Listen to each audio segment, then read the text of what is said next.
Και τα 75 δευτερόλεπτα ξεκινάνε με τον Δημήτρη. Δημήτρη, καρυδιά. 6. Σωστό. Αχλαδιά.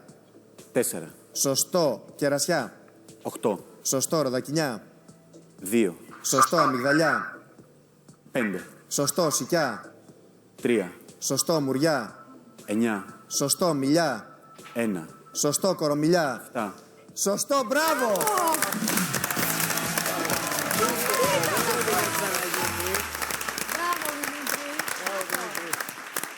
Δεν έχει συμβεί ποτέ. Δεν έχει ξανασυμβεί ποτέ με τον πρώτο παίκτη. Γράμματα.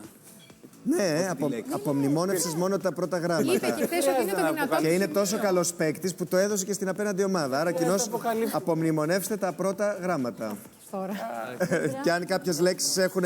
Δεν ισχύει σε όλα, γιατί έχει τύχει ομάδες που έχει πολλά γράμματα. Δεν θα πω άλλα. Μην πεις άλλα ακόμη, θα μας τα πεις μετά. 20 δευτερόλεπτα είναι προς το παρόν της μπλε ομάδος. Συγχαρητήρια Δημήτρη. Έχω Απολαλάζουν. εκπλαγεί. Μπορεί να αλλάξει αν η πορτοκαλί ομάδα καταφέρει να ανασυνθέσει τον πίνακα σε λιγότερο χρόνο από αυτόν της μπλε ομάδος. Αδύνατον.